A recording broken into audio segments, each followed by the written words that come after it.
जाते हुए नजर आ रहा है, क्योंकि ये लोग पहले जो 2000 जब आप 21 की बात करेंगे, उस समय जो चुनाव हुआ था, उस समय ये लोग वोटरों को, जो बीजेपी के वोटर्स थे या जो कार्यकर्ता थे, उनको घरों से निकलने नहीं देते थे। जो हिम्मत करते थे उनके घरों पे गोलियां चलती थी। ऐसे कम से कम हजारों कार्यकर्ता होंगे जो ग्राउंड लेवल पे बीजेपी के लिए काम कर रहे थे, और चुनाव के दौरान उनके घरों पे गोलियां चलाई गई, उनको जान से मारने की धमकियां दी गई। तो जो सक्षम थे वो दिल्ली और बड़े बड़े शहरों, मुंबई और दूसरे दूसरे जगह जाकर बस गए। गांव जाने की हिम्मत नहीं कि उनका घर आज भी खाली पड़ा हुआ है। और जो छोटे जो कार्यकर्ता थे, उनको मारकर लटका दिया गया। तो कहीं ना कहीं टीएमसी की जो हिंसा की जो राजनीति थी,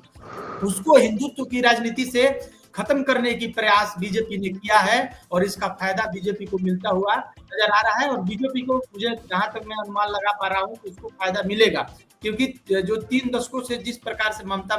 बनर्जी ने हिंसा की राजनीति करते हुए, देखिए काम कर रही हैं, ये वो अलग मुद्दा है, लेकिन आप एक दूसरे कार्यकर्ताओं को मारना, उनके घरों पे गोलियां चलवाना, उनको जान से मार के उनको लटका देना, बर्दाश्त नहीं होगी। ये जनता जनार्दन की तरफ से साफ कहा भी, सामने इंडिया गठबंधन हुए।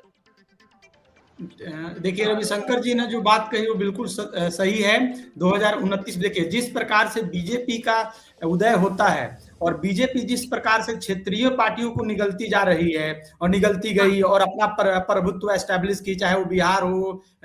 उत्तर प्रदेश हो, चाहे अन्य जो भी राज्य हैं जहां क्षेत्रीय पार्टियों का प्रभुत्व था, उनको बीजेपी या तो अपने उनके जो नेता थे, उनके जो तमाम राज्यों में ऐसी चुनाव जो हो रहा है, वो एक जैसे ममता बनर्जी की व्यक्तित्व की मैं बात कर रहा था, व्यक्तित्व बहुत ही मायने रखता है चुनाव में। तो जिस प्रकार से ममता बनर्जी ने तीन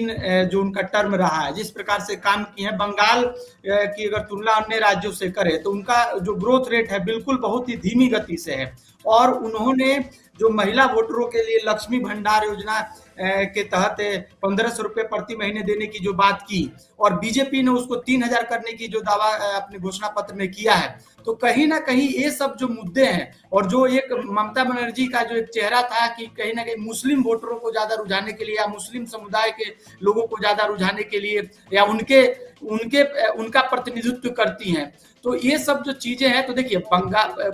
बिहार में अभी स्पष्ट ही दिख गया है कि कैसे जाति धर्म से ऊपर उठकर महिलाओं ने एक मत होकर बीजेपी को वोट किया। तो वही चीजें वहां भी भवानीपुर में भी आपको नजर आएगी, और पूरे बंगाल में नजर आएगी कि किस प्रकार से बीजेपी ने महिला वोटरों को रुझाने के लिए कैसे 1500 से 3000 रुपए करने की बात की है।